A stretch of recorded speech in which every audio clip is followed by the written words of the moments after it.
여러분은 양배추 좋아하세요? 저는 토스트나 샐러드에 넣어서 먹거나 쪄서 쌈으로 먹는 걸 참 좋아하는데요. 이처럼 양배추는 여러 음식에 다양하게 활용할 수 있는 식재료로 많은 나라의 요리에서 사용되고 있습니다. 올리브와 요구르트에 이어 3대 장수 식품으로 꼽히기도 했던 양배추는 값이 저렴하면서도 영양 성분은 풍부해 오래전부터 서양에서는 가난한 사람의 의사라고 불렸던 채소입니다.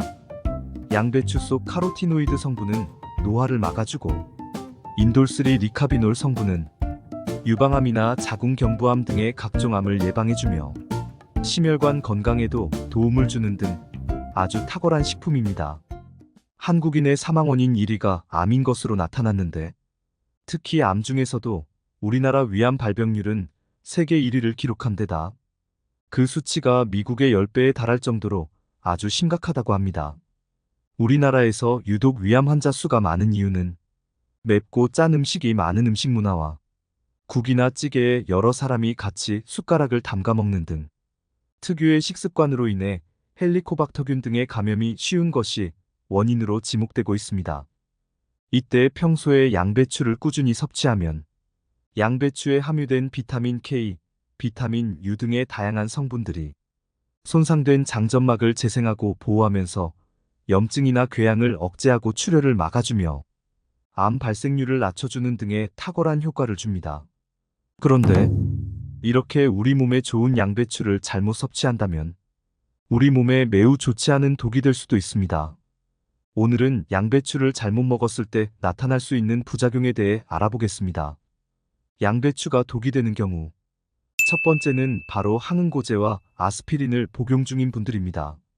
양배추에는 여러 가지 영양소가 들어있지만 그 중에서도 특히 비타민 K는 혈소판을 활성화해서 체내에서 발생되는 출혈의 지혈을 돕는 역할을 합니다. 평소 피곤해서 코피를 자주 흘린다거나 멍이 쉽게 들고 잇몸에서 피가 나고 눈에 핏줄이 잘 터지는 분들은 양배추의 비타민 K가 뇌출혈을 막는데 도움이 될 수 있습니다. 하지만 문제는 와파린 계통의 약이나 아스피린을 드시는 분들에게 부작용을 일으킬 수 있다는 것인데요.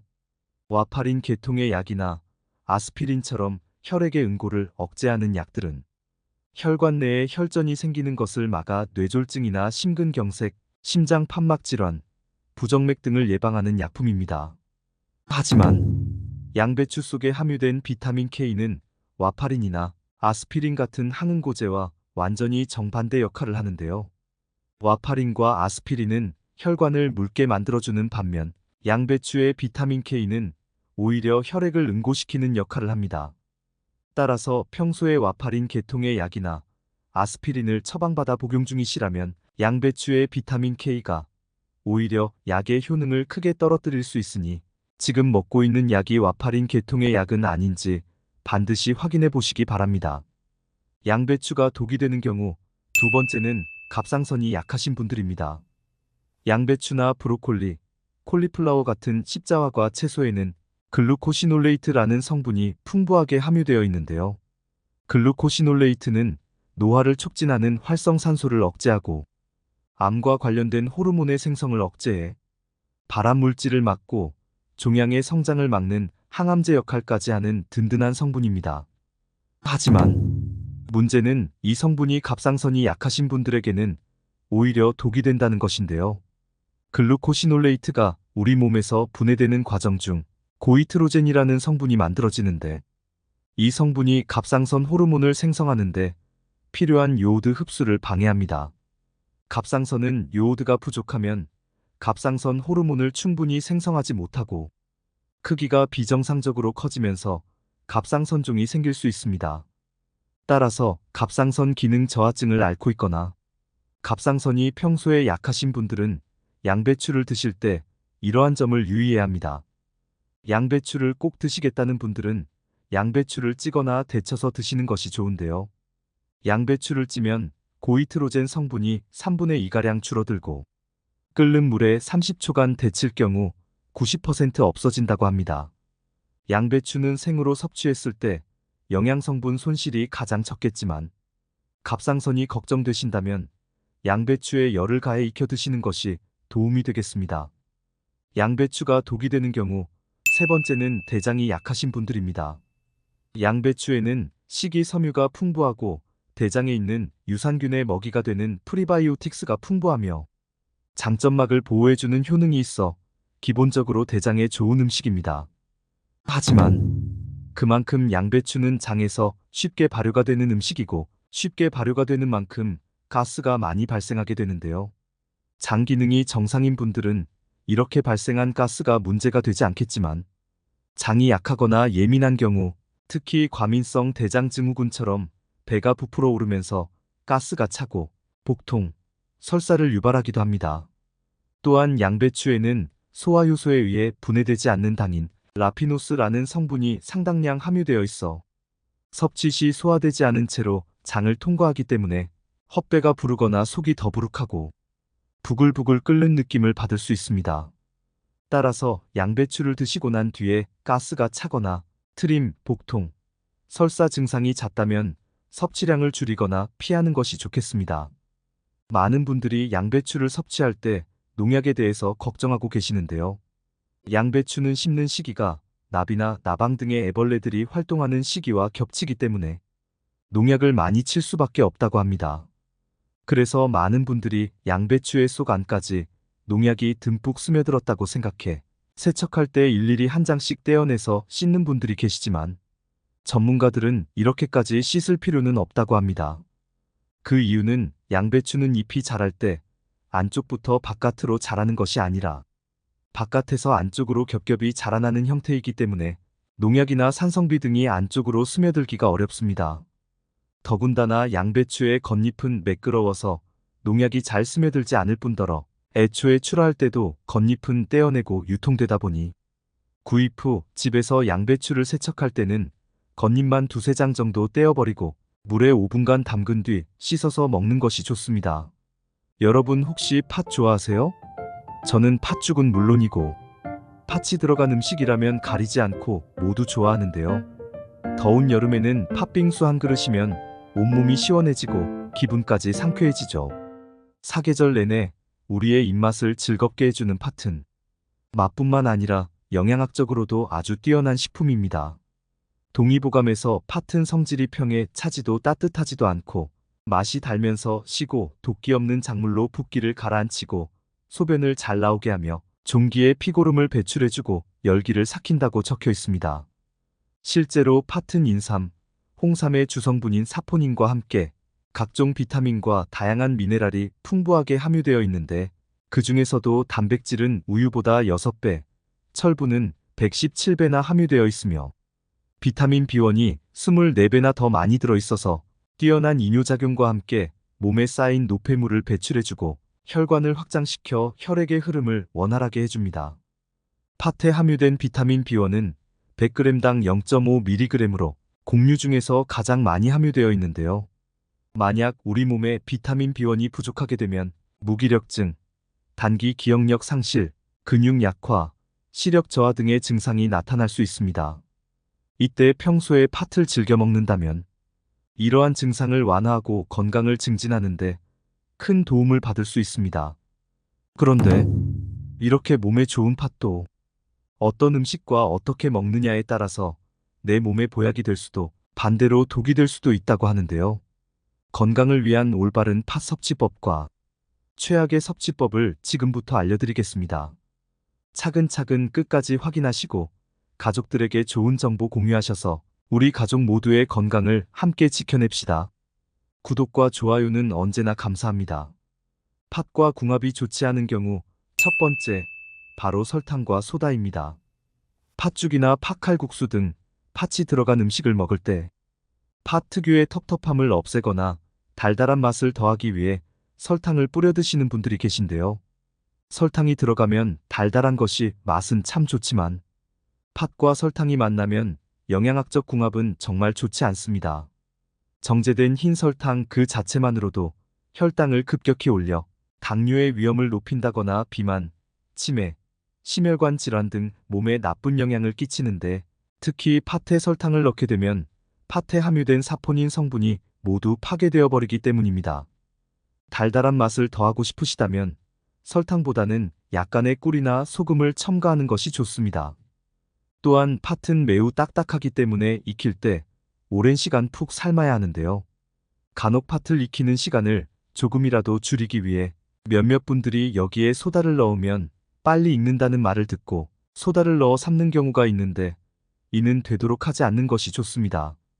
그 이유는 팥을 삶을 때 소다를 넣으면 빨리 익기는 하지만 팥에 함유된 비타민 B군이 소다로 인해 상당량 파괴되기 때문입니다.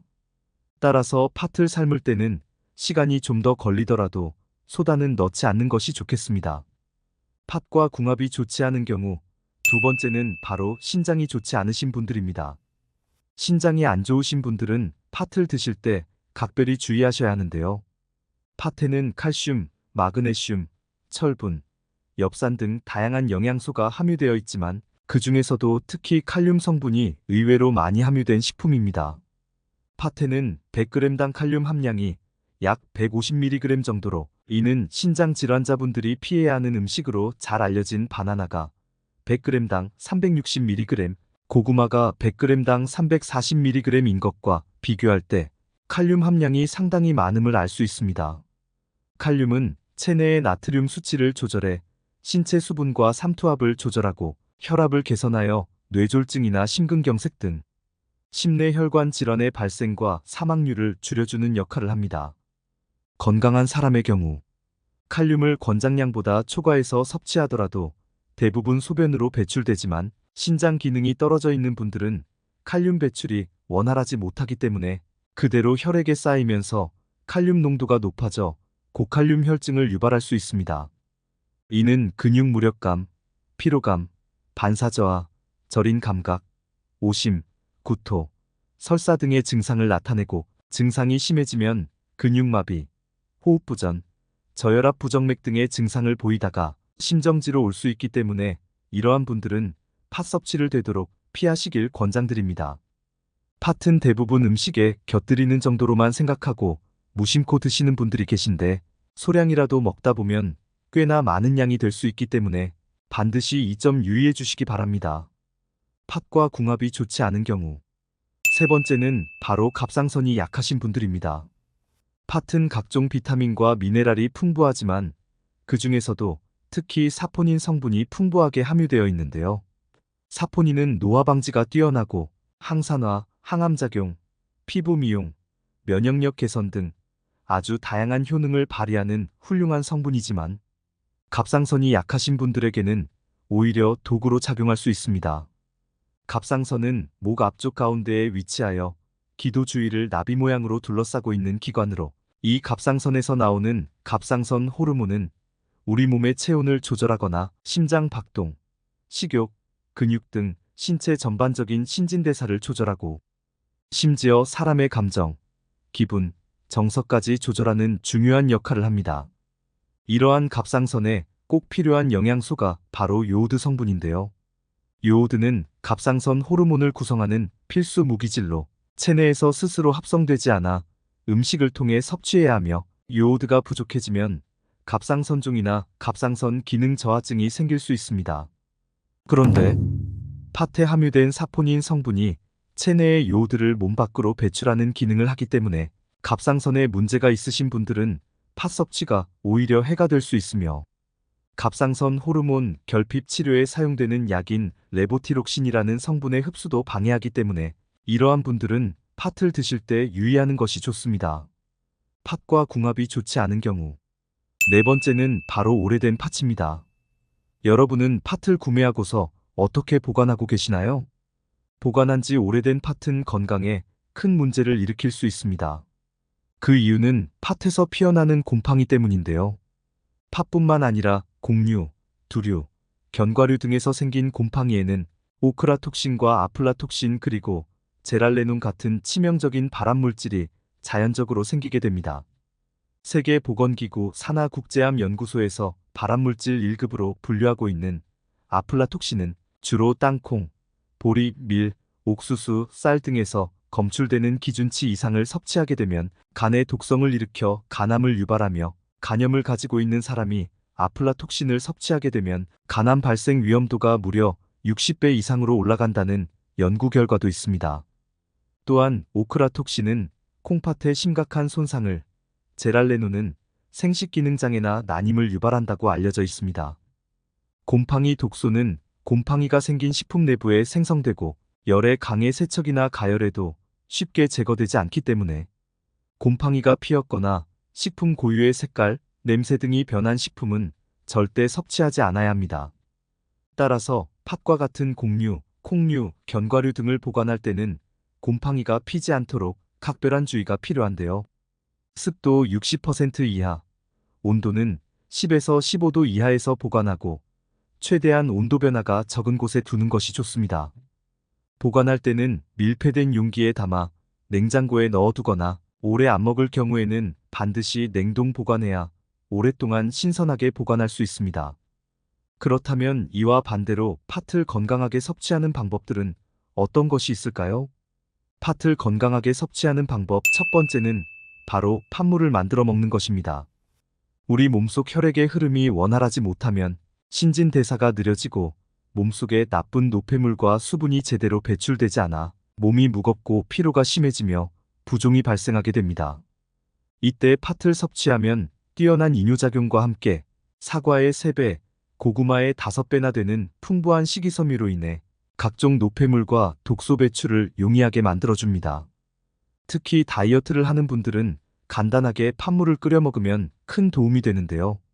실제로 박신혜, 이한희, 김슬기 등 많은 연예인들이 팥을 이용한 다이어트로 체중 감량에 뛰어난 효과를 봤으며 특히 가수 빅뱅의 탑은 팥물 다이어트로 40일 만에 무려 20kg이나 감량했다고 밝혀 화제가 되기도 했습니다.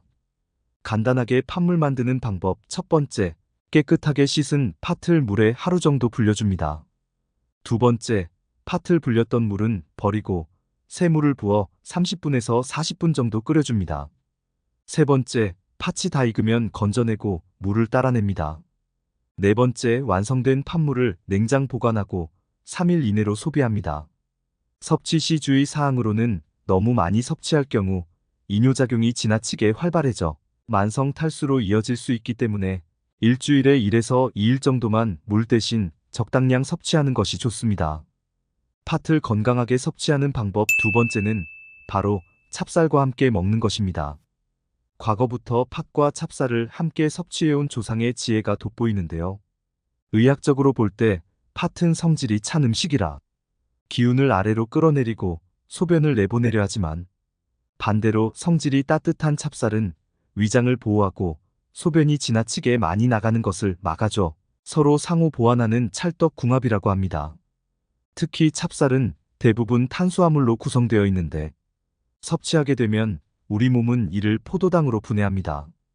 이 포도당이 에너지가 되려면 여러 단계의 화학 반응을 거쳐야 하는데 이 과정에서 비타민 B1이 꼭 필요한 것이죠. 이때 최고의 궁합이 되는 것이 바로 팥인데요. 팥은 앞서 말씀드린 것처럼 곡류 중에서도 비타민 B1이 가장 많이 함유되어 있기 때문에 찹쌀과 팥은 맛으로나 영양학적으로도 최고의 궁합이 될 수 있습니다. 찹쌀밥을 드실 때 꼭 팥을 넣어서 드셔보시기 바랍니다. 여러분, 혹시 꿀 좋아하세요? 저는 꿀을 너무 좋아해서 어릴 적 찬장에 있던 꿀을 엄마 몰래 먹다가 혼난 적이 여러 번 있는데요. 꿀은 오래전부터 다양한 건강 효능이 있는 것으로 알려져 여러 가지 방식으로 사용되고 있습니다. 꿀에는 천연 항균 성분이 있어 상처 치유에 도움을 주고 면역 체계를 강화하는 데도 매우 좋습니다. 이는 감기나 독감 등의 질병을 예방하는 데 유용합니다. 또한 꿀은 소화불량이나 위장장애를 완화하는 데도 사용되고 천연 당분이 풍부해 빠르게 에너지를 공급할 수 있어서 운동 전이나 피로할 때 꿀을 섭취하면 피로 회복에도 좋은 효능을 발휘합니다. 이뿐만이 아닙니다. 꿀은 설탕처럼 아주 진한 단맛을 내지만 설탕과는 다르게 비타민, 미네랄, 단백질, 아미노산이 풍부하고 무엇보다 식물에서 유래하는 생리활성 물질이 함유되어 있어서 강장 효과와 피부 미용, 염증 완화 등에도 아주 탁월한 식품입니다. 그런데 이렇게 맛도 좋고 몸에 좋은 꿀도 어떤 음식과 어떻게 먹느냐에 따라서 내 몸에 보약이 될 수도 반대로 독이 될 수도 있다고 하는데요. 건강을 위한 올바른 꿀 섭취법과 최악의 섭취법을 지금부터 알려드리겠습니다. 차근차근 끝까지 확인하시고 가족들에게 좋은 정보 공유하셔서 우리 가족 모두의 건강을 함께 지켜냅시다. 구독과 좋아요는 언제나 감사합니다. 최악의 꿀 섭취법 첫 번째는 바로 차와 섞어 먹는 것입니다. 녹차나 홍차를 마실 때 혹시 떫은 맛을 느껴보신 적 없으신가요? 이 떫은 맛을 내는 것이 바로 탄닌이라 불리는 성분인데요. 탄닌은 강력한 항산화 성분인 폴리페놀의 일종으로 우리 몸속에서 노화를 촉진하는 활성산소를 제거하고 해독작용과 살균, 지혈, 소염작용 등 다양한 효능을 내는 성분입니다. 하지만 이렇게 몸에 좋은 탄닌 성분이 꿀과 만나게 되면 오히려 생각지도 못한 부작용을 일으키는데요. 꿀에는 다양한 영양소가 들어있지만 그 중에서도 풍부하게 함유된 철분이 탄닌 성분과 만나게 되면 체내에서 흡수되지 않는 탄닌산철이라는 물질로 변하게 됩니다. 이렇게 변한 탄닌산철은 우리 몸에 흡수되지 않고 그대로 몸 밖으로 배출되는데, 특히 탄닌산철로 결합하는 과정에서 몸에 있던 철분까지 끌어당겨서 빈혈이나 변비를 유발하기도 합니다. 이 때문에 차를 드실 때는 꿀을 넣는 것은 되도록 자제하시고, 철분제를 복용 중이신 분이라면 꿀을 섭취하고 최소 30분 이상 지난 뒤에 복용하는 것이 좋습니다. 또한 탄닌 성분은 차뿐만 아니라 감이나 도토리, 밤, 포도, 초콜릿 등에도 들어있으니 이 점 유의하시고, 마찬가지로 꿀이 들어간 음식은 식후 최소 30분이 지난 뒤에 드시는 것이 좋습니다. 꿀과 최악의 궁합 두 번째는 콩으로 만든 음식과 함께 먹는 것입니다. 요즘에는 건강을 위한 수많은 음식들이 개발되면서 꿀을 활용한 메뉴도 큰 인기를 끌고 있는데요. 특히 건강에 좋은 것으로 잘 알려진 콩으로 만든 음식, 이를테면 두부나 두유를 드실 때 달콤한 꿀을 첨가해서 드시는 분들이 많습니다. 하지만 놀랍게도 콩 음식과 꿀을 함께 먹는 것은 의외로 최악의 궁합이라고 합니다. 우선 콩으로 만든 두유에는 우유보다 월등히 높은 단백질 함량이 들어있고, 꿀에는 풍부한 유기산이 들어있는데요. 바로 이 꿀 속의 유기산이 두유의 단백질과 만나면 서로 결합하여 침전물이 생기게 되는데, 이 침전물은 인체에 쉽게 흡수되지 않으며 소화기관에 부담을 줘서 음식의 소화를 방해하고 복통과 설사를 유발하기도 합니다. 건강을 위해 챙겨 먹었던 단백질 가득한 두유와 꿀이 오히려 장 건강에 악영향을 끼친다는 것이죠.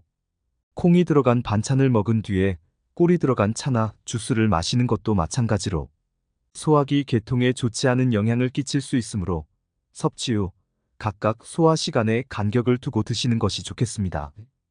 꿀과 최악의 궁합 세 번째는 바로 양파입니다. 양파가 몸에 좋다는 사실이 알려지면서 한때는 양파에 꿀을 넣어서 만든 양파 꿀절임이 큰 인기를 끌었는데요.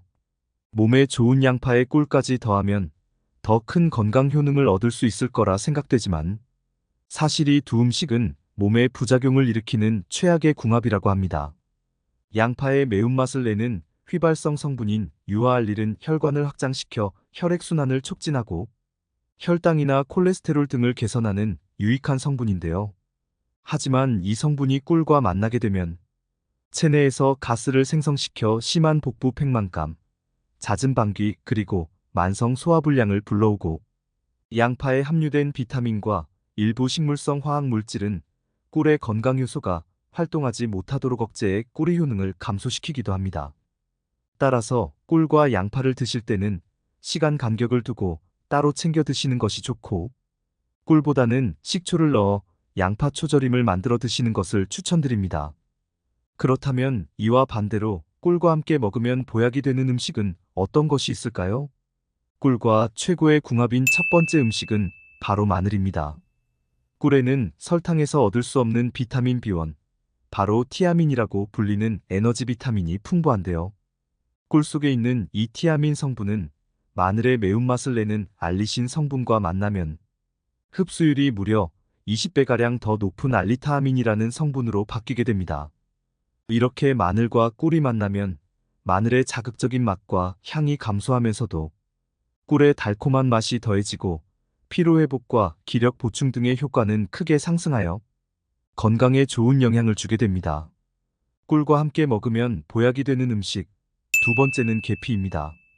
실제로 계피에는 항산화 성분이 풍부해서 노화를 방지하고 각종 대사 질환을 예방하며, 계피에 함유된 화합물은 당뇨, 염증, 암과 심혈관 질환 등 중증 질환을 막는 데도 도움이 되는데요. 이러한 계피가 꿀과 만나게 되면 강력한 항산화 물질과 소염 항생제가 되어 병원균과 싸우고 면역력을 향상시킬 수 있는 항체 생산을 촉진시켜 기침이나 감기와 같은 질환을 예방하는데 큰 효과를 볼 수 있습니다. 특히 코펜하겐 대학의 연구 결과에 의하면 200명의 환자들에게 꿀 큰 술로 하나에 계피가루 작은 찻수로 반을 섞어서 복용시켰더니 이 200명의 환자들 중에서 73명은 일주일 내에 통증이 완전히 가셨고, 나머지 환자들은 대부분이 한 달 내에 통증 없이 걷기를 시작했다고 합니다. 이것은 관절 부위의 혈행이 개선되면서 얻어지는 효과로 어깨나 무릎 등의 관절 부위가 시리면서 통증이 있을 때 꿀에 계피를 섞어 드시면 큰 도움이 될 수 있습니다. 오늘은 양배추의 올바른 섭취 방법에 대해 알아봤습니다. 정보가 도움되셨다면 주변의 소중한 분들에게 영상을 공유해주세요. 구독과 좋아요도 부탁드릴게요. 구독과 좋아요는 건강 무지개에게 언제나 큰 힘이 됩니다. 다음에 더 유익한 영상으로 찾아오겠습니다. 건강 무지개는 언제나 구독자 여러분이 건강하시길 진심으로 기원합니다. 건강하고 행복하세요.